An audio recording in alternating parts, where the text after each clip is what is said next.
Welcome to the WordPress series. Last video के अंदर हमने देखा था कि वर्डप्रेस को इंस्टॉल कैसे करेंगे लोकली ऑन ज़ैम्प। उसी सीरीज को आगे कंटिन्यू करते हुए इस वीडियो के अंदर हम वर्डप्रेस के डैशबोर्ड को इन डेप्थ अंडरस्टैंड करेंगे सारी चीज़ों को। लेकिन बिफोर स्टार्टिंग दैट, ये उनके लिए जिन्होंने वर्डप्रेस इंस्टॉल करने के बाद ओपन कर दिया या क्लोज कर दिया या स्विच ऑफ कर दिया पीसी और दोबारा से वही वेबसाइट से हम ओपन करना चाह रहे हो तो कैसे ओपन करेंगे। तो सबसे पहले क्या करो, सर्च में जाओ और अपने कंट्रोल पैनल को खोल लो। जो तुम्हारा जैम का कंट्रोल पैनल है ना, वो खोल लो। आप यहाँ पे लिखो जैम कंट्रोल पैनल, सिंपल तुम्हारे पास आ जाएगा। यहाँ से ओपन ना हुआ, मैंने वैसे बुक मार्क करके रखा हुआ है, मेरा डायरेक्ट यहाँ से ओपन होगा। थर्ड आपको कहाँ से मिलेगा, जैम। अपने फोल्डर के अंदर जाओ जहाँ पे भी इंस्टॉल किया हुआ है जैम को। डिफॉल्ट इंस्टॉल किया डिफॉल्ट सेटिंग्स के साथ, तो सी में इंस्टॉल होगा। सी में होगा जैम और यहाँ पे तुम्हारे पास आएगा जैम कंट्रोल का। इसको ओपन कर लो। ज़्यादा बेहतर ये, अगर सर्च में नहीं आ रहा, वैसे सर्च में जैम्प लिखोगे तो आएगा तुम्हारे पास जैम्प कंट्रोल पैनल। नहीं आ रहा तो राइट क्लिक करो और इसको यहाँ पे कर दो पिन टू टास्क बार। मैंने अनपिन कर दिया, राइट क्लिक करो पिन टू टास्क बार, तो तुम्हारा यहीं आ जाएगा। आप डायरेक्ट यहीं से भी एक्सेस कर सकते हो। सबसे पहला स्टेप क्या होना चाहिए, अपने सर्वर को वापस से ऑन करो, क्योंकि हमें पता है वर्डप्रेस एक सर्वर साइड प्लेटफॉर्म है और सर्वर के बगैर चल ही नहीं सकता। तो सर्वर जब तक ऑन होगा नहीं, हमारी वेबसाइट लोड होगी नहीं। तो कैसे ऑन करेंगे, जैम्प ओपन करो और सिंपल अपना अपाचे और माई सीक्वल दोनों को स्टार्ट कर दो। लास्ट वीडियो में मैं समझा चुका हूँ अपाचे और माई सीक्वल क्या होता है। जिन्होंने लास्ट वीडियो नहीं देखी उनके लिए मैं एक बार बता दूँ। सर्वर के दो बड़े काम होते हैं, क्या, रिस्पॉन्स करना और आपकी वेबसाइट के डाटा को सेव करना एज अ स्टोरेज। एक स्पेस प्रोवाइड करता है। दो काम होते हैं, रिस्पॉन्स करना और स्पेस प्रोवाइड करना आपकी फाइल्स के लिए, इमेजेस के लिए, लोगों के लिए। जितना कुछ आप वेबसाइट में डालते हो ना, फाइल्स जितनी मल्टीपल फाइल्स बनती है वो सब आपकी स्टोर होती हैं सर्वर के ऊपर। तो अगर मुझे वर्डप्रेस के ऊपर काम करना है तो मुझे ये दो ऑन करने पड़ेंगे, अपाचे और माई सीक्वल को। सिंपल, एक भी ऑफ रखे हुए तो खराब होगा। अगर कोई एरर आ रहा ऑन करते हुए, कमेंट सेक्शन में मेंशन करो, उसमें मैं सेपरेट वीडियो ले आऊंगा। खैर, दोनों ऑन करने के बाद सेकंड स्टेप क्या करोगे, अपने ब्राउजर में आओ और सर्च करो लोकल होस्ट स्लैश जो भी आपने फोल्डर नेम रखा था अपना। कौन सा फोल्डर नेम, सी में जाओ जहाँ पे भी अपना वर्डप्रेस इंस्टॉल किया था। याद है लास्ट टाइम हमने वर्डप्रेस को अनजिप किया तो फिर मैंने उसको फोल्डर नेम दिया था। मैंने अपने एंड पे फोल्डर नेम रखा हुआ है जेनीटेक। तुम लोगों ने जो मर्जी रखा हो वो फोल्डर नेम यहाँ सर्च करना है। मैंने लिखा हुआ है जेनीटेक, तो मैं यहाँ पे जेनीटेक ही सर्च करूंगा। ख्याल रखना कि folder name as it is होना चाहिए। अगर जरा सा भी एक डॉट की भी गलती करोगे ना, तो कभी भी फोल्डर ओपन नहीं होगा। सिंपल लिखो लोकल होस्ट स्लैश जेनीटेक, तो तुम्हारी वेबसाइट लोड होके आ जाएगी तुम्हारे सामने। बाय डिफॉल्ट ये थीम डली हुई है इसके अंदर, एक छोटी सी। हम इसको खत्म करेंगे, आगे इन डेप्थ चलेंगे। और वर्डप्रेस की वेबसाइट को एक्सेस कैसे करना है, वेबसाइट नेम आगे स्लैश फोल्डर नेम लिखा, स्लैश डाल के आगे कर दो WP एडमिन, खत्म। ये आपको लॉगिन पेज पे चला जाएगा और जो यूजर नेम पासवर्ड तुम लोगों ने रखा था इंस्टॉलेशन के टाइम, वही कर लो। मैंने इंस्टॉलेशन के टाइम पे रखा था एडमिन एडमिन, तो मैंने अपना डाल दिया। ठीक है, याद रहता है तो सिंपल सा रखो। प्रैक्टिस कर रहे हो, ज़्यादा मुश्किल लिखने की ज़रूरत नहीं है। तो सिंपल सिंपल रखो ताकि तुम लोगों को याद रहे। और सिंपल लॉगिन पे क्लिक कर लो, तुम्हारा वर्डप्रेस तुम्हारे पास लॉगिन हो जाएगा। That's it. सबसे पहले इस इंटरफेस को अंडरस्टैंड करते हैं, वर्डप्रेस के डैशबोर्ड को। ये डैशबोर्ड है क्या, पहले इसको समझो। ये होता है वर्डप्रेस का एक डैशबोर्ड, जहां से पूरा वर्डप्रेस क्या हो रहा होता है, मैनेज हो रहा होता है। यहां से पूरा वर्डप्रेस मैनेज होता है। स्टेप बाय स्टेप हर चीज को अंडरस्टैंड करेंगे, लेट्स गो। सबसे पहले हमारे पास क्या आ रहा है, सबसे पहले हमारे पास आ रहा है ये स्क्रीन, दिस वन। इसमें तुम्हें क्या नजर आ रहा है इस स्क्रीन के अंदर, ये जो पूरी स्क्रीन मैंने मार्क की हुई है। अगर मैं इसको पेंसिल का साइज थोड़ा बड़ा कर लेता हूँ, अब मार्क करता हूँ तुम्हारे लिए। तो ये जो मैं मार्क किया वह सारा, ये क्या है, ये तुम्हारी वेबसाइट की सारी इन्फॉर्मेशन दे रहा है। वेलकम टू द वर्डप्रेस, एक कार्ड रखा हुआ उन्होंने सिंपल। फिर आपकी वेबसाइट की हेल्थ क्या जा रही है वो बता रहा है। आपकी वेबसाइट में रिसेंटली क्या क्या हुआ है, एक पोस्ट हुई है, एक पेज है, एक कमेंट है, ये सब कुछ बता रहा है। कौन सी थीम यूज़ कर रहा हूँ मैं वो बता रहा है। लास्ट टाइम क्या चीज़ पब्लिश हुआ है मेरी वेबसाइट पे, ये पब्लिश हुआ है। रीसेंट कमेंट्स कौन से आए हैं, ये आए हैं, कितने हैं, कितने पेंडिंग में हैं, कितने माइन है, कितने अप्रूव्ड हैं, ये सारा कुछ बता रहा है। वर्डप्रेस से रिलेटेड नए न्यूज़, नए इवेंट्स, जस्ट वो अपनी इंफॉर्मेशन दे रहा है वर्डप्रेस के अंदर। तो डैशबोर्ड में क्या आएगा, तुम्हारी वर्डप्रेस की छोटी मोटी इंफॉर्मेशन आएंगी, दैट्स इट। मुझे ये नहीं चाहिए, फॉर इंस्टेंस मुझे ये नहीं चाहिए। तो क्या करो, पहले तो इसको डिसमिस कर लो टॉप वाले को। तुम्हारे पास यहाँ एक ऑप्शन आ रहा होगा ऊपर, स्क्रीन ऑप्शन। अगर गौर से देखो ना, यहाँ पे एक ऑप्शन आ रहा है क्या, ये स्क्रीन ऑप्शन, सिंपल इस पर क्लिक कर लो। स्क्रीन ऑप्शन पे क्लिक करो, यहाँ पे तुम्हारे पास जो भी स्क्रीन पे शो हो रहा है वो सब यहाँ पे होगा। सिंपल उसको क्या कर लो, यहाँ से डीएक्टिवेट। तुम्हारा वर्डप्रेस बिल्कुल खाली हो गया, एम्प्टी हो गया, क्योंकि हम स्क्रैच से सीख रहे हैं हर चीज़ को, तो पहले सब कुछ ख़त्म कर दो। हम एक एक चीज़ खुद बनाएंगे, तो सबसे पहले अपने डैशबोर्ड को खाली कर लो, जो भी देख रहे हो ख़त्म करो इसको। सेकंड थिंग, अब अंडरस्टैंड करते हैं डैशबोर्ड के इस बार को और इस बार को। सबसे पहले इसको कहते क्या, हम इसको समझो। ये होता है वर्डप्रेस का साइड बार। क्या है ये? साइड बार, जिसके अंदर हमारे वर्डप्रेस के कुछ टूल्स पड़े हुए हैं। इन टूल्स को यूज़ करते हुए हम वेबसाइट को कस्टमाइज़ करते हैं, एडिट करते हैं और इनके हेल्प से वेबसाइट को बनाते हैं। कौन कौन से टूल्स पड़े हैं ये देखो। एक टूल पड़ा है सेटिंग का, फिर एक टूल्स के नाम से टूल्स पड़ा हुआ है जिसके डिफरेंट टूल्स होंगे, फिर यूज़र्स के नाम से एक सेक्शन है, फिर प्लगइन्स के नाम से एक सेक्शन है, अपेरेंस के नाम से है। ये क्या होते हैं इसकी समझने की जरूरत नहीं है, बट ये डिफरेंट समझ लो टूल्स पड़े हैं जिनको हम यूज़ करते हुए वेबसाइट को बिल्ड करते हैं इन WordPress. That's it. Side bar भी कह सकते हो, टूल बार भी कह सकते हो, it depends on you. That's it. Next चीज क्या आ रही है हमारे पास? टॉप बार। इसको हम क्या कहेंगे? टॉप बार। टॉप बार में तुम्हारे पास क्या क्या आ रहा है? टॉप बार में तुम्हारे पास सबसे पहले तो एक ये आ रहा है जहां पे आप क्लिक करके वेबसाइट को विजिट कर सकते हो। सिंपल इस पे आओ और यहाँ विजिट साइट पे कंट्रोल के साथ क्लिक करोगे तो न्यू टैब में तुम्हारे पास होगा। इधर ही क्लिक करोगे तो इसी पे ओपन हो जाएगा। मैं इसी पे ओपन नहीं करना चाह रहा, मैंने कंट्रोल के साथ क्लिक किया, न्यू टैब में चला जाएगा। फिर ये सेक्शन तुम्हें क्या बता रहा है? तुम्हारे वर्डप्रेस की वेबसाइट से रिलेटेड अपडेट्स जो आई हुई हैं, जो भी आपकी वेबसाइट से रिलेटेड अपडेट्स आई होंगी वो सारी इसके अंदर मैंशन होंगी। That's it. फिर तुम्हारी वेबसाइट में लेटेस्ट कमेंट्स क्या आए हुए हैं, तुम यहाँ से कोई नई पोस्ट बनाना चाह रहे हो, नई मीडिया फाइल अपलोड करना चाह रहे हो, नए पेजेस बनाना चाह रहे हो, नए यूजर को ऐड करना चाह रहे हो, यहाँ से होगा। नेक्स्ट चीज, तुम्हारी राइट कॉर्नर पे देखोगे तुम्हारे पास एडमिन पैनल आ रहा है। पैनल नहीं कह सकते, एडमिन प्रोफाइल आ रही है। जो भी मैंने लॉगिन किया ना वो प्रोफाइल आ रही है। आप जब वर्डप्रेस की एक्सेस देते हो ना डिफरेंट यूजर को, अब एक वेबसाइट को एक बंदा तो यूज करेगा नहीं, ऑथर्स होंगे, वो वेबसाइट की पब्लिश करोगे। छोटे लेवल पे काम करो तो अकेले ही हो तुम लोग, लेकिन अगर बड़े लेवल पे काम करो किसी कंपनी के साथ तो डिफरेंट यूजर्स होंगे। हर यूजर की अपनी प्रोफाइल होती है, वो यहाँ से आके प्रोफाइल को एडिट कर सकता है। सिंपल टॉप बार का काम ये 4-5 चीज़ें दिखाना। साइड बार में हमारे पास क्या है? कुछ टूल्स पड़े जिनको हम यूज़ करेंगे। अंडरस्टूड? आगे मूव करते हैं। सबसे पहले समझते हैं साइड बार में सबसे पहली चीज़ क्या आ रही है? डैशबोर्ड। जो ये डैशबोर्ड मुझे दिख रहा था ना, अगर मैं डैशबोर्ड पे क्लिक करता हूँ तो ये मुझे होम पेज पे ले जाएगा, सिंपल जहाँ पे मैं था ऑलरेडी। फिर एक चीज़ आ रही है हमारे पास, दैट इज़ कॉल्ड अपडेट्स। ये क्या बताता है? आपकी वर्डप्रेस की वेबसाइट से रिलेटेड जितनी भी अपडेट्स आएंगी, जितनी भी अपडेट्स आएंगी वो सब कहाँ पे शो होंगी? इसके अंदर। आपकी वर्डप्रेस से रिलेटेड जितनी भी अपडेट्स आएंगी वो सारी इसके अंदर आ जाएंगी। देखो मेरा ये एक प्लगइन है वो अपडेट नहीं हुआ हुआ, थीम्स 3 थीम्स हैं ये भी आउटडेटेड हैं, ये भी अपडेट करनी रहती हैं, तो जितनी भी अपडेट्स होंगी वो यहाँ पे आ जाएंगी। मेरे वर्डप्रेस का अपना वर्जन अभी मैंने जो इंस्टॉल किया 6.4.4 है, तो तुम लोगों ने जो इंस्टॉल करोगे मे बी इससे रीसेंट हो, तुम्हारा इससे भी लेटेस्ट हो, तो उससे आगे अपडेट करना होगा तो री इंस्टॉल कर लेना। बल्कि मेरा 6.6.1 है, अभी रिसेंट चल रहा है 6.4.4 आई थिंक चेक कर लेना तुम लोग। और ये आई थिंक 21 अगस्त पे और लेटेस्ट ही है। हाँ, वो 6.4.4 है, वो पुराना वर्जन है, सॉरी। तो यहाँ पे तुम्हारे वर्डप्रेस से रिलेटेड नई अपडेट्स आएंगी जो तुम यूज़ करोगे। सिंपल एज दैट, खत्म। तुम्हारी वेबसाइट से रिलेटेड जितनी भी अपडेट्स आएंगी वो सब यहाँ पे शो। खल्लास। नेक्स्ट चीज़ क्या आ रही है? That is post. पोस्ट वाले सेक्शन में क्या आ रहा है? आपकी वेबसाइट के अंदर कुछ ब्लॉग्स आ रहे होंगे।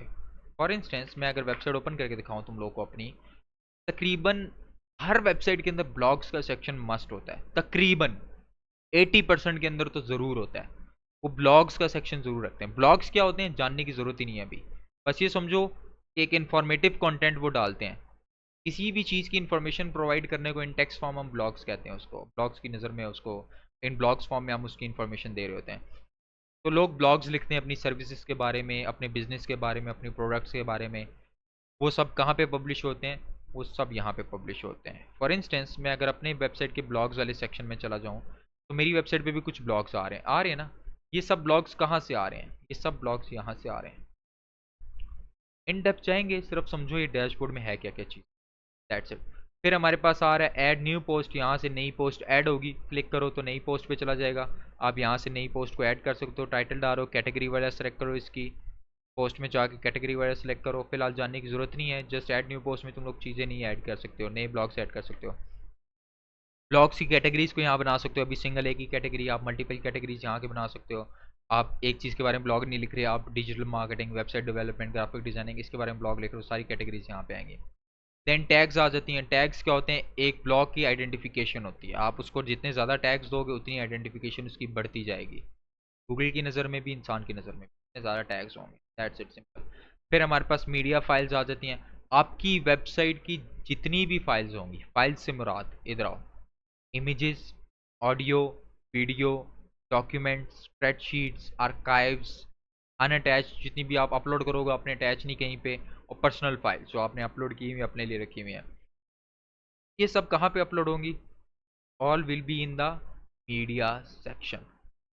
आपकी जितनी इमेजेस होंगी वेबसाइट के अंदर, जितनी प्रोडक्ट्स होंगी, आपकी products in a sense, product videos, product images, audios, documents, आपके जितने भी होंगे वो सब इसके अंदर आएंगे। खत्म। नेक्स्ट चीज आ रहे हैं पेजेस हमारे पास। वेब पेजेस से मुराद, ब्लॉग्स और पेजेस में फर्क होता है, समझो। जो मैं सर्विसेज मेंशन कर रहा हूँ, ये जो मेरे अभी मैं अगर खोलता हूँ अपनी वेबसाइट, तो मेरा एक होम पेज आ रहा है, एक अबाउट अस का पेज आ रहा है, एक कॉन्टैक्ट अस का पेज आ रहा है, फिर ब्लॉग्स का भी एक पेज आ रहा है, जिसके अंदर डिफरेंट ब्लॉग्स हैं, वो तो ब्लॉग्स वाले सेक्शन में चला जाएगा, ब्लॉग पोस्ट में चला जाएगा। लेकिन उसमें मेरे सर्विसेज के पेजेस आ रहे हैं। ये सब पेजेस क्या कहलाते हैं? हमारे पास यहाँ पे बनते हैं जितने भी सर्विस पेजेस बनाते हो ना, जो सामने दिखाते हो मेन्यू के अंदर, ये सब पेजेस आपके कहाँ पे बनते हैं? पेजेस वाले सेक्शन। सिंपल, आगे जाके बनाएंगे, फिलहाल अंडरस्टैंड करो कि क्या क्या है डैशबोर्ड के। देन हमारे पास कमेंट्स आ जाते हैं। आपकी वेबसाइट पे कोई रीसेंट कमेंट आया हो, आपकी आपसे रिलेटेड, आपके ब्लॉग पे किसी ने किया हुआ है, तो वो सब यहाँ पे शो होंगे। जैसे ये रीसेंट कमेंट आया हुआ है, मैं यहाँ से जाके उसको स्पैम में कर सकता हूँ कि यार ये नहीं चाहिए, मैं इसको यहाँ से जाके अप्रूव कर सकता हूँ, अनअप्रूव कर सकता हूँ, उसको ट्रैश में डाल सकता हूँ, डिलीट कर सकता हूँ, या उस कमेंट का रिप्लाई भी कर सकता हूँ। ठीक है, तो आपकी वेबसाइट से रिलेटेड जितने भी कमेंट्स आएंगे वो यहाँ पे होंगे। ये बाय डिफॉल्ट डेमो डले हुए हैं। जब आप वर्डप्रेस इंस्टॉल करोगे, डेमो पेजेस भी बने हुए हैं, डेमो पोस्ट भी बनी हुई है, उनको हम बाद में डिलीट करेंगे, लेकिन ये यहाँ पे हैं हमारे पास। मैं इसको ट्रैश से भी हटा देता हूँ, एम्प्टी ट्रैश आपके पास ये सारी आ रही हैं। ऑल पेंडिंग जो पड़ी हुई हैं अभी कमेंट्स जो आपने अप्रूव नहीं किया, अप्रूव्ड इसमें आ जाएंगे, स्पैम वाले इसमें आ जाएंगे, ट्रैश जो डिलीट किए होंगे यहाँ पे आ जाएंगे। देन द मोस्ट इंपॉर्टेंट चीज के बाद, दैट इज अपेयरेंस। वर्डप्रेस करने से पहले दो चीज़ें समझ लो, मैं तुम्हें बताता हूँ। वैसे मैं लास्ट वीडियो में बता चुका हूँ, लेकिन मैं फिर भी एक्सप्लेन कर देता हूँ। अगर मैं एक वेबसाइट ओपन करता हूँ तुम्हारे लिए, और मैं उसमें थोड़ा सा तुम लोग ड्रॉ करके बताऊँ कि तुम्हें कौन कौन सी चीज़ें चाहिए वेबसाइट वर्डप्रेस में अगर काम कर रहे हो ना, तो तुम्हें क्या क्या चाहिए होगा वर्डप्रेस सीखने के लिए। पहली चीज़, अगर वर्डप्रेस पे काम कर रहे हो ना, वर्डप्रेस पे काम, मान लो कर रहे हो, अगर आप वर्डप्रेस पे काम कर रहे हो तो तुम्हें क्या क्या सीखना पड़ेगा। एक बेसिक लेवल पे तुम्हें पहले क्या क्या आना चाहिए, फिर एडवांस लेवल की बाद में बात करेंगे। पहले शुरू में बेसिक सीखा करो, डायरेक्ट एडवांस को हाथ ना डालो करो, मैं बता रहा हूँ, मैं बोल रहा हूँ सो बोल रहा हूँ। बेसिक को पहले हाथ डालो, फिर एडवांस में जाओ, फंस जाओगे, कंफ्यूज हो जाओगे। ठीक है, तो पहले बेसिक्स को अंडरस्टैंड करो।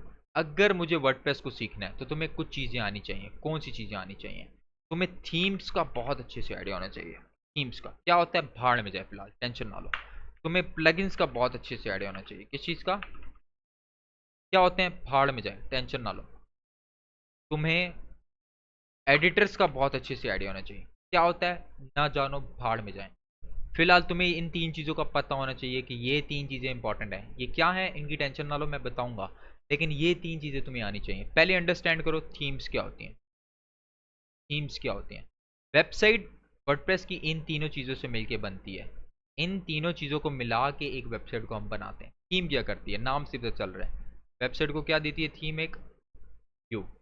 आपकी वेबसाइट का जो फ्रंट व्यू आ रहा होता है ना, ये जो हमारा स्लाइडर आ रहा होता है, ये मेन्यू शेन्यू आ रहे हैं, दिख कैसी रही है, मेरी वेबसाइट का व्यू क्या होगा, वो कौन डिसाइड करेगा? थीम्स डिसाइड करेगी। मेरी वेबसाइट का व्यू क्या होगा, वो मेरी थीम्स डिसाइड करेंगी। That's it, simple.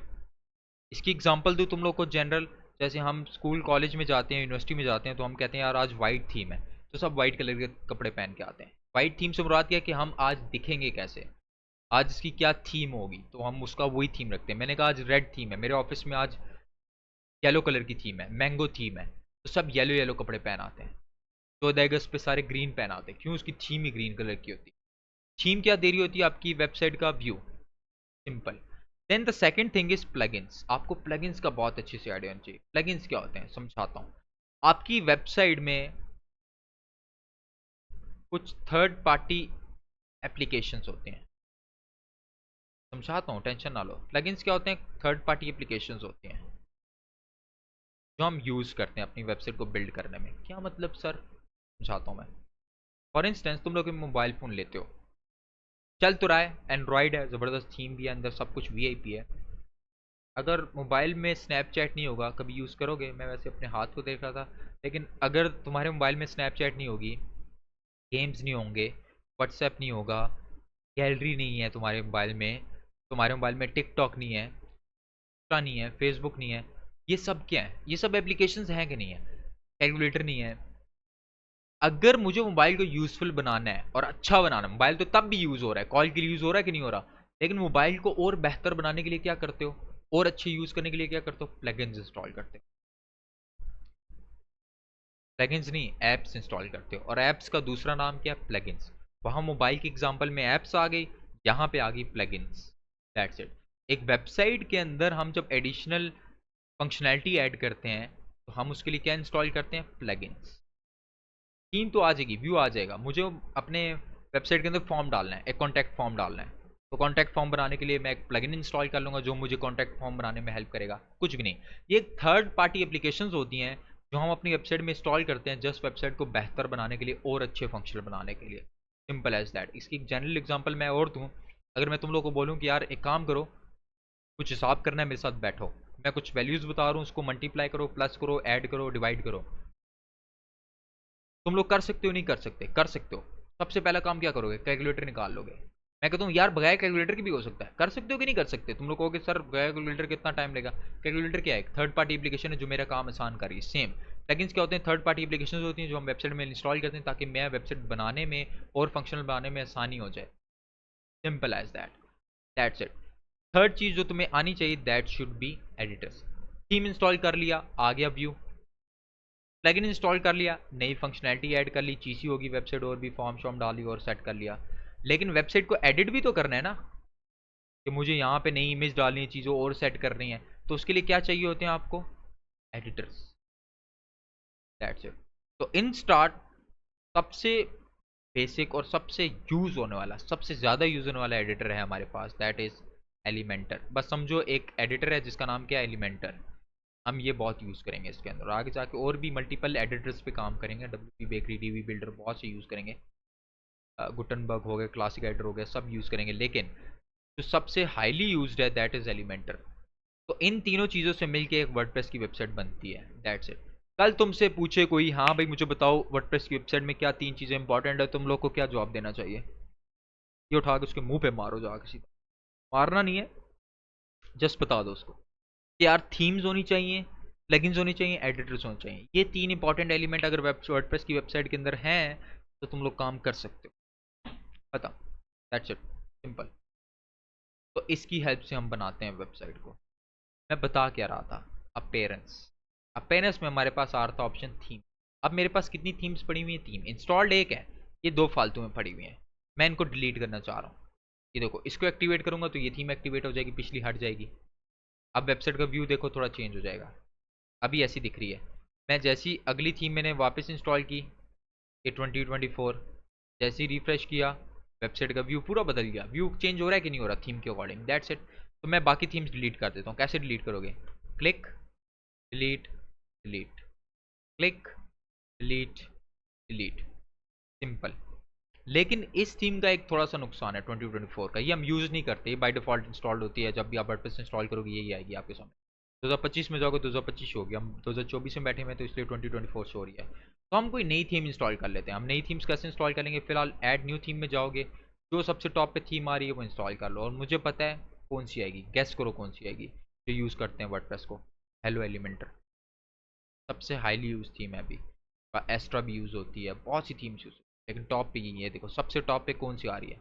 मैंने बोला था, जब मैंने गेस किया तो आया है नहीं, सबसे टॉप पे ये है, एक्स्ट्रा फिर बाद में, क्योंकि सबसे ज़्यादा यूज़ होने वाली है। तो हम हेलो एलिमेंट इंस्टॉल कर लेते हैं फिलहाल के लिए। क्यों इंस्टॉल करूँ? इसकी वजह है यहाँ पे ऑप्शंस कम है, मैं समझाता हूँ। जैसे ही इसको इंस्टॉल करके एक्टिवेट करूँगा, हर थीम का अपना एक सेक्शन होता है। ये सिर्फ ये जो 2024 है ना, ये थोड़ा सा ख़राब करती है इस चीज़ को, ये बाकी ऑप्शंस नहीं देते। तो ये जो मैंने नई थीम इंस्टॉल की है हेलो एलिमेंटर, ये हेल्प करेगा मुझे बाकी ऑप्शंस दिखाने में, तो मैं तुम लोगों को बेहतर समझा सकूँगा ये चीज़। सिंपल इसको इंस्टॉल होने दो। ओके, तो वंस तुम्हारी थीम इंस्टॉल हो जाए तुम्हारे पास, सिंपल इसको क्या कर लो, एक्टिवेट कर लो। इंस्टॉल करने के बाद नेक्स्ट चीज़ क्या करोगे, एक्टिवेट करोगे, तुम्हारी वेबसाइट का होल व्यू चेंज हो जाएगा। थीम्स के अकॉर्डिंगली व्यू चेंज होता है। पुरानी थीम को करो अल्लाह हाफिज़, चल बाबा अल्लाह हाफिज़ टाटा ख़त्म। जैसी थीम नहीं इंस्टॉल की, देखो अब ऑप्शन ज़्यादा आ रहे हैं हमारे, पहले कम आते थे, सिर्फ थीम्स आता हो, थीम वाले एडर आता है आई थिंक, अभी सिर्फ ये इतने सारे आ रहे हैं। तो इनके भी रोल हैं, इसके अंदर थीम्स आ रहा है, फिर कुछ पैटर्न्स आ रहे हैं जो हम वेबसाइट के अंदर यूज़ करते हैं, आगे जाके मैं ये भी समझाऊंगा। फिर कुछ कस्टमाइज का ऑप्शन आ रहा है जहाँ से हम थीम को कस्टमाइज़ कर सकते हैं। बैक पे जाओ वापस से, हम कस्टमाइज़ का ऑप्शन आता है जहाँ से हम वेबसाइट को कस्टमाइज़ कर सकते हैं। कस्टमाइज से लोगो चेंज करना, फॉन्ट वगैरह चेंज करना, कलर स्कीम चेंज करना। मैं कंट्रोल के साथ ओपन कर रहा हूँ ताकि तुम लोगों को साथ साथ दिखाता हूँ। ये देखो, अगर मैं इसको रिफ्रेश करूँ, वेबसाइट का पूरा व्यू चेंज हो गया, कुछ भी नहीं है क्योंकि एम्प्टी है, थीम में हमने कुछ बनाया नहीं है, तो हम बनाएंगे बाद में, टेंशन ना लो। ये देखो साइट की आइडेंटिटी आ रही है, नाम चेंज करो, लोगो चेंज करो, टैग लाइन चेंज करो वेबसाइट की, फेविकॉन आइकन्स आ रहे होते हैं, जो टॉप पे आइकन आ रहा है ना, इसको चेंज कर सकते हो, मेन्यू बीच में रख सकते हो, तो कस्टमाइजेशन को भी यूज़ करेंगे। बस ये समझो वेबसाइट की कस्टमाइजेशन भी होती है इसके अंदर।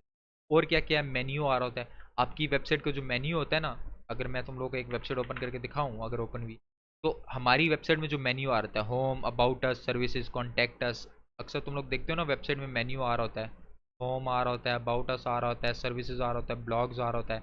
ये सब मेन्यू जो आ रहे होते हैं, ये सब कहाँ से आते हैं, ये सब मेन्यू यहाँ से आते हैं, इस मेन्यू वाले सेक्शन। अगर मैं वेबसाइट ओपन करके दिखाऊं, इस वेबसाइट के अंदर ये जो आ रहे हैं ना, ये कहाँ से मेन्यू सेट हुआ है सारा, यहाँ से। मैं कल बोलूँ यार मेन्यू बनाना है, मेन्यू सेट करो, सारी चीज़ें भूलो, सीधा कहोगे अच्छा सर मेन्यू पार्ट था पेरेंट्स का, सीधा पेरेंट्स में आ जाना, खत्म। देन हमारे पास कुछ थीम सेटिंग्स आ रही होती है, यहाँ से आप थीम की सेटिंग्स कर सकते हो, कुछ चीज़ों को डिसेबल कर दो, मेटा डिस्क्रिप्शन वगैरह, आगे जाके इसको भी पढ़ेंगे, इतना ज़रूरी नहीं है लेकिन हम इनको यूज़ करेंगे। नेक्स्ट हमारे पास क्या रहते हैं, थीम फाइल एडिटर। आपकी थीम में जितना भी कोड हुआ हुआ है, ज़रूरी कोड, वो सब यहाँ पे शो हो रहा है। हर चीज़ का अलग कोड है, ये देखो हेडर का अलग है, हेडर फुटर की CSS अलग लगी हुई है। तो इसको हम नहीं छेड़ते इन स्टार्ट, इसको गलती से भी नहीं छेड़ना, इसमें अगर गलती से भी आगे पीछे कर दी ना कोई चीज़, वेबसाइट नहीं चलेगी, बर्बाद हो जाएगी वेबसाइट। तो इनको ना छेड़ा करो, ये आगे जाके मैं सिखाऊंगा इनको कब यूज़ करना है। तुम लोग जिन्होंने एसईओ की हुई है उनको आइडिया होगा ये कहाँ, यहाँ पे हम स्कीमास वगैरह को ऐड करते हैं, चीज़ें वगैरह और भी सेट करते हैं, अपना कस्टम कोड भी डाल सकते हैं इसके अंदर। आगे जाके वर्डप्रेस हुक्स को पढ़ेंगे, फिल्टर्स वगैरह, इन सारी चीज़ों को अंडरस्टैंड करेंगे। तो फिलहाल थीम फाइल एडिटर में क्या होता है, जस्ट थीम्स की फाइल्स होती हैं जिनको हम जिनको कोड्स को हम एडिट कर सकते हैं अपने अकॉर्डिंगली, और वही करेंगे जो कोडिंग लेवल पे काम कर रहे हैं। जिनको नहीं आता ज़रूरी भी नहीं है, साइड कराओ इसको। नेक्स्ट हमारे पास आ रहे हैं प्लगइन्स। प्लगइन्स मैं ऑलरेडी एक्सप्लेन कर चुका हूँ, थर्ड पार्टी एप्लीकेशंस होती हैं जो हमारी वेबसाइट को यूज़फुल बना रही होती हैं। अब बाय डिफ़ॉल्ट इसके अंदर 2 इंस्टॉल्ड हैं, ठीक है, बाय डिफ़ॉल्ट इंस्टॉल्ड है, ठीक है। अब जैसे एंटी स्पैम के नाम से, एक हेलो डॉली के नाम से, ये जस्ट एक समझ लो, ये स्टार्टिंग हर वेबसाइट में होता ही होता है, डिफ़ॉल्ट होते हैं, इसको हम डिलीट कर देते हैं, इसकी ज़रूरत भी नहीं है हमें, आगे जाकर डिलीट कर देंगे, टेंशन ना लो। अगर नया इंस्टॉल करने में प्लगइन, ऐड न्यू प्लगइन में जाओ, तो यहाँ पे तुम्हारे पास डिफरेंट प्लगइन्स आ रहे हो, जैसे डिफरेंट थीम्स आ रही थी, ऐसे डिफरेंट प्लगइन्स भी तुम्हारे पास आ रहे होंगे, तुम लोग वो इंस्टॉल कर सकते हो। ये देखो नए एडिटर्स आ रहे हैं हमारे पास, सबसे ज़्यादा यूज़र एडिटर है उसके बाद, ठीक है, इसको लोग यूज़ करते हैं, 10 मिलियन प्लस इंस्टॉलेशन हैं। देखो तुम्हारे पास कितने, गुटनबर्ग मैंने बताया हम यूज़ करेंगे, आगे जाके एलिमेंटर यूज़ करेंगे। तो ये कुछ प्लगइन्स है जो विजिट्स होते हैं, ये सब जो कंपलसरी हैं वो ज़रूर करते हैं हम, जब प्लगइन्स यहाँ से ऐड होते हैं। फिर आता है हमारे पास ऑप्शन यूज़र्स का। यूज़र्स में क्या आ रहा था, आपने किसी और को वेबसाइट की एक्सेस देनी है। फॉर इंस्टेंस मेरा दोस्त है, मेरा भाई है, मेरे कोलीग्स हैं, उनको मैं वेबसाइट की एक्सेस देना चाह रहा हूँ, तो क्या मैं एडमिन एडमिन की एक्सेस देता रहूँगा हर बंदे को? नहीं यार, मैं हर किसी को अलग अलग एक्सेस दूंगा ताकि मैं एनालाइज भी कर सकूँ कौन सा बंदा क्या कर रहा है, किसने एडिट किया था, किसने डिलीट किया कुछ, तो उनके नाम से हर चीज़ मुझे, ठीक है, सेशंस के अंदर। तो जस्ट आप एक्सेस दे सकते हो यहाँ से किसी को भी वेबसाइट की, जस्ट ऐड न्यू यूज़र पे क्लिक करो, यूज़र नेम लिखो, ईमेल लिखो, फर्स्ट नेम दो, लास्ट नेम दो, वेबसाइट को एम्प्टी छोड़ दो, नहीं तो वेबसाइट का लिंक सेम उठा के फेंक दो, लोकल पे काम कर रहे हो यही फेंक दो, ना भी डालोगे तो कोई मसला नहीं है। और यहाँ से जाकर उसका पासवर्ड सेट कर लो, नहीं तो जनरेट कर सकते हो नए नए पासवर्ड इस पर क्लिक करके। और यहाँ से जाके किस चीज़ की एक्सेस देनी है, सब्सक्राइबर की, कंट्रीब्यूटर की, अगर सिर्फ ब्लॉग पब्लिश करना चाह रहे हो तो ऑथर की दो, अगर जिस सब वेबसाइट एडिट करना चाह रहा है, डिलीट कुछ नहीं कर सकता, जस्ट वो वेबसाइट को एडिट कर सकता है, तो एडिटर की एक्सेस दे दो। एडमिन के पास हर किसी की एक्सेस होती है, हर काम कर सकता है एडमिन, सबसे बड़ा, दैट्स इट। फिर आपकी प्रोफाइल आपकी यहाँ पे आ रही थी, अपनी प्रोफाइल को यहाँ से जाके कलर स्कीम चेंज कर सकते हैं। देखो मैं यहाँ पे जाके मैंने मॉडर्न किया तो देखो वेबसाइट का कलर स्कीम चेंज हो जाएगा। देखो अब अगर मैं यहाँ जाके सनराइज करता हूँ तो देखो तुम्हें जो कलर स्कीम ठीक लगती है वो यूज़ कर लो। ठीक है, मैं ये वाला कर लेता हूँ फिलहाल। चलो मॉडर्न, इट लुक्स गुड। फिर यहाँ से जाके अपना प्रोफाइल यूज़र नेम चेंज करो, जो आपको एक्सेस दी ली हुई है। अब जैसे मैंने एडमिन रखा था, मैं इसको यहाँ से जाके चेंज कर सकता हूँ। ठीक है, क्योंकि ये सुपर एडमिन है तो इसका चेंज नहीं होगा, ये बैकएंड से जाके चेंज करेंगे। तो बाकी चीज़ें यहाँ पे हमारी प्रोफाइल पिक्चर यहाँ सेट करो, नया पासवर्ड सेट कर लो, ये सारी। अगर कहीं और पे आईडी लॉगिन है तो सारी जगह से लॉग आउट कर लो यहाँ पे क्लिक करके, सिंपल। तो प्रोफाइल्स और अपडेट कर सकते हो यहाँ से आके, सिंपल। उसके बाद हमारे पास ऑप्शंस आते हैं टूल्स के। आपकी वेबसाइट में टूल्स होते हैं कुछ, कौन कौन से टूल्स होते हैं? Importing tools. इंपोर्ट का मतलब क्या होता है? फॉर इंस्टेंस आपने एक वेबसाइट बनाई थी ब्लॉग स्पॉट पे या बाकी किसी प्लेटफॉर्म पे, जैसे कौन कौन से प्लेटफॉर्म्स होते हैं, लाइव जर्नल, RSS, टम्बलर, इसके ऊपर आपने वहाँ से आप अपनी पोस्टों को, चीज़ों को यहाँ इंपोर्ट करना चाह रहे हो। आप दोबारा वो सारी चीज़ें पोस्ट तो नहीं करोगे ना यहाँ पे लाके, तो आप इसके थ्रू इंपोर्ट कर सकते हो और बड़ा कम यूज़ करते हैं। आप कहीं और से भी, कहीं और आपने वर्डप्रेस की फाइल्स बनाई हुई थी, वहाँ से डाउनलोड करो उन सारी फाइल्स को, यहाँ से इंस्टॉल ना हो करके यहाँ से इंपोर्ट कर लो। आगे जाके सीखेंगे, बस इन डेप्थ ये समझो यहाँ से सारी इंपोर्टिंग हो रही थी वेबसाइट की। एक्सपोर्ट से क्या होता है, आप अपनी पेजेस को, अपने कंटेंट को, अपनी मीडिया फाइल्स को, सब चीज़ों को एक्सपोर्ट कर सकते हो। सेलेक्टेड डाटा आप यहाँ से, मेरी वेबसाइट में कुछ नहीं है तो मैं यहाँ से एक्सपोर्ट कुछ भी नहीं कर रहा। कौन सी कैटेगरी का सिलेक्ट करना चाह रहे हो, एडमिन ने जो पब्लिश किए थे, मैं इनको एक्सपोर्ट कर सकता हूँ अपनी वेबसाइट की फाइल्स, जो ज़रूरी फाइल्स हैं उनको। यहाँ मुझे वेबसाइट की हेल्थ के बारे में बताएगा कि मेरी वेबसाइट की परफॉर्मेंस क्या चल रही है, क्या हेल्थ चल रही है, क्या सिनेरियो है, सारी चीज़ें मेरी यहाँ पे आएंगी। इसके बाद नेक्स्ट चीज़ें आ रही हैं, अपने पर्सनल डाटा को यहाँ से एक्सपोर्ट कर लो। आपके पासवर्ड्स, आपकी ईच एंड एवरीथिंग यहाँ पे आ रही है। आप अपनी चीज़ों को डिलीट कर सकते हो यहाँ से। आपने कोई पर्सनल डाटा को रखा हुआ है वेबसाइट के अंदर तो डिलीट कर दो। यूज़ नहीं होता, जस्ट पता होना चाहिए कि अच्छा ये चीज़ें हैं, दैट्स इट, सिंपल। उसके बाद मोस्ट इंपॉर्टेंट चीज़ आ रही थी, दैट इज़ सेटिंग्स। आपकी वर्डप्रेस की सेटिंग्स आ रही होती हैं। अगर मैं जनरल सेटिंग्स में चला जाऊँ तो हमारी जनरल सेटिंग्स में कुछ वेबसाइट का टाइटल आ रहा होगा जो मैंने स्टार्ट में रखा था, उसको मैं यहाँ से आके चेंज कर सकता हूँ। टैग लाइन, ये जो मेरा आइकन आ रहा है वेबसाइट का, यहाँ से चेंज कर लूँगा। अपना यूआरएल, आप यूआरएल ना चेंज करो, प्रेफरेबल नहीं होता, इसको ना छेड़ा करो। आप एक डोमेन है, उसका नाम ही genitecagency.com है, यहाँ से कैसे चेंज करोगे यूआरएल? नहीं कर सकते, नहीं कर सकते। तो यूआरएल्स वगैरह को आपके, फिर आपकी एडमिन ईमेल, आपकी वेबसाइट कभी क्रैश कर जाए, कभी डिलीट हो जाए, कोई इशू आ जाए, तो वो आपको ईमेल करता है कि यार ये प्रॉब्लम आई थी आपकी वेबसाइट में, तो वो एडमिन ईमेल पे सारा आता है। तो ये सबसे एडमिन ईमेल है, यहाँ से जाके चेंज कर सकते हो। जब कोई नया यूज़र आपकी वेबसाइट में साइन अप करके आएगा, अगर आपने साइन अप रखा होगा, तो उसको क्या रोल डिफाइन होना चाहिए सब्सक्राइबर का। तो मैं थोड़ी ना एडमिन की एक्सेस दूंगा, मेरा दिमाग ख़राब है। ठीक है, तो मैं इसको करूँगा नए यूज़र को, फॉर इंस्टेंस मैं ऑथर की एक्सेस देता हूँ, एडमिन की। तो हम टाइम जोन रख लो, क्या टाइम है, ये डेट है, फॉर्मेट क्या होना चाहिए उसका, टाइम फॉर्मेट क्या होना चाहिए, वीकली बेसिस पे होना चाहिए, दैट्स इट, सिंपल। फिर राइटिंग में हमारे पास क्या आ जाता है, अब हमने कुछ पेजेस वगैरह बनाए नहीं है, लेकिन राइटिंग में हमारे पास कुछ हमारी कैटेगरीज आती हैं ब्लॉग पोस्ट की, कि बाई डिफ़ॉल्ट पे ब्लॉग की क्या कैटेगरी सेलेक्ट कर सकते हैं। आगे जाके समझ आएगी, टेंशन ना लो। जस्ट ये समझो कुछ चीज़ें जो हम यहाँ से सेट करते हैं सेटिंग्स के अंदर। रीडिंग के अंदर हम अपने स्टैटिक पेजेस रख सकते हैं। फॉर इंस्टेंस मैं जब भी वेबसाइट ओपन करता हूँ तो मेरे पास यही पेज क्यों आता है, मेरे पास कॉन्टैक्ट का पेज भी क्यों नहीं ओपन करके आता, हमेशा यही क्यों आता है इस पे, क्योंकि वो यहाँ पे सेट किया होता है हमने स्टैटिक पेज। जो भी स्टैटिक पेज रखोगे यहाँ पे आके, सबसे पहले लोड हो के आएगा जब भी वेबसाइट आप लोड करोगे, दैट्स इट, सिंपल। फिलहाल मैं लेटेस्ट पोस्ट ही रख रहा हूँ, आगे जाके चेंज करेंगे बेगम रहो। जब आप ब्लॉग पोस्ट करोगे तो एक पेज पे कितने ब्लॉग शो होने चाहिए? जैसे मेरे मल्टीपल शो हो रहे थे ना लाइन में, 1 2 3 4, मल्टीपल ब्लॉग्स किस तरह शो होने चाहिए वो सारा कुछ आ जाएगा। फिर मीडिया फाइल्स आ जाती है हमारी वेबसाइट के अंदर। जो थंबनेल होगा उसका साइज़ क्या होना चाहिए एक्चुअल में, मीडियम साइज़ का क्या साइज़, लार्ज फाइल्स का क्या साइज़ होना चाहिए, ये सारा कुछ आ जाता है हमारे पास। फिर परमालिंक्स आ जाते हैं, आपकी वेबसाइट की लिंकिंग कैसी होनी चाहिए। जैसे मैं वेबसाइट ओपन करता हूँ तो मेरी वेबसाइट कुछ लिंक्स आ रहे होते हैं, मैं पहले जेनिट एजेंसी में गया, मैं फिर अबाउट अस वाले पेज पर क्लिक करूँगा तो स्लैश अबाउट अस हो जाएगा। तो वो लिंकिंग कैसे डिसाइड करते हैं ये पोस्ट की, वो यहाँ से होती है। हम मोस्टली इसको रखते हैं, 99.9999% लोग पोस्ट नेम रखते हैं, तो पोस्ट नेम रखना अपना, सिंपल। ऐसी ऑप्टिमाइज चीज़ होती है ये, तो पोस्ट नेम सेलेक्ट कर लो, सिंपल। प्राइवेसी के पेजेस आ जाएंगे, फिर कोलैप्स आ जाएगा।